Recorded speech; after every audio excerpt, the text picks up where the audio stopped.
Депутаты Государственной Думы в рамках совершенствования законодательства в сфере лекарственного обеспечения граждан разрабатывают идею на введение фиксированной наценки на различные группы лекарств. Депутаты намерены изменить условия получения прибыли аптек, которая сейчас зависит от наценки на лекарства. Авторы инициативы считают, что введение фиксированной наценки позволит аптекам зарабатывать на количестве проданных лекарств, независимо от их стоимости. Речь может идти на единой наценке на группы препаратов с одним международным непатентованным названием и формой выпуска. Предлагаемая мера позволит избежать приоритетной продажи дорогостоящих препаратов с высокой наценкой для получения наибольшей прибыли. Еще одним нововведением, над которым работают депутаты, может стать ограничение маркетинговых бонусов. Как поясняется, аптечные сети часто вынуждают производителей заключать маркетинговые договоры, иначе они могут отказать в реализации товара. Еще одна рассматриваемая мера – это запрет на эксклюзивные маркетинговые договоры, предусматривающие продажу только одного препарата в рамках одной группы товаров. Помимо этого, депутаты хотят обязать аптеки предоставлять не менее 50% витринной площади российским лекарствам, а сотрудники аптек обязаны будут информировать покупателей о наличии дешевых аналогов. С такой же инициативой ранее выступала Федеральная антимонопольная служба.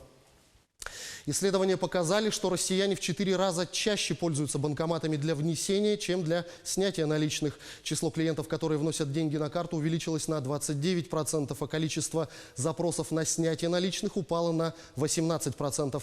Аналитики отмечают, что растет интерес пользователей к использованию пластика в качестве платежного инструмента. Самыми популярными операциями в банкоматах после внесения и получения наличных в этом году стали запрос о балансе карты, платежи по счетам и денежные переводы. При этом среди услуг по-прежнему лидирует оплата мобильной связи.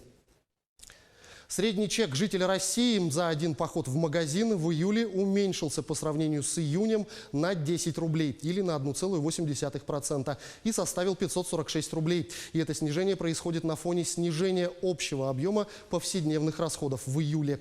Это самое низкое значение индекса с августа 2018 года, когда средний чек составлял 537 рублей. Эксперты отмечают, что сокращение среднего чека в июле связано в первую очередь с сезонным фактором, в том числе за счет удешевления овощей и фруктов. Также внесли свой вклад и урожаи собственных приусадебных хозяйств. Но по сравнению с июлем прошлого года показатель вырос на 3,6%. На Дальнем Востоке создается цифровой сервис управления лесами. Он визуализирует доступные для ведения бизнеса участки, у которых нет запретов и обременений, их качественные и количественные характеристики. В будущем через сервис будут подавать заявки на проведение электронных аукционов по распределению лесных участков. Разрабатывает сервис Фонд развития Дальнего Востока. Как сообщается, интерактивный прототип цифровой платформы для лесной отрасли будет представлен на Восточном экономическом форуме в начале сентября во Владивостоке. Сегодня, обладая 21% мировых запасов леса, мы имеем неточный, непрозрачный и невыгодный для государства сектор экономики. В основе действующих информационных систем лежат старые данные. Базовым инструментом остается планшет лесничего с бумажными картами, отметили в ведомстве. Разрабатываемый интернет-сервис позволит изменить эту ситуацию.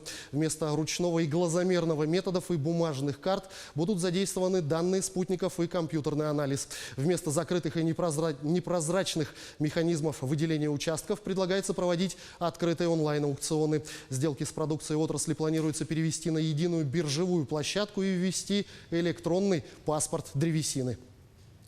Депутаты Госдумы предложили отправить в Китай российскую сельскохозяйственную продукцию, а также установить льготные тарифы на все виды доставки товаров в КНР. По мнению депутатов, это укрепит экономические связи Москвы и Пекина и будет способствовать вымещению с рынков всей американской продукции. В обращении поясняется, что такая мера необходима в связи с осложнением отношений между Китаем и США. Кроме того, в документе говорится, что предложение также направлено на поддержку отечественных производителей. Однако для этого необходимо компенсировать затраты на покупку сельскохозяйственной техники, которые могут составить от 12 до 14 миллиардов рублей.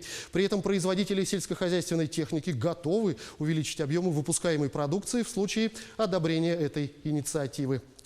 На этом у меня пока все. Оставайтесь в курсе экономических событий на Якутия-24.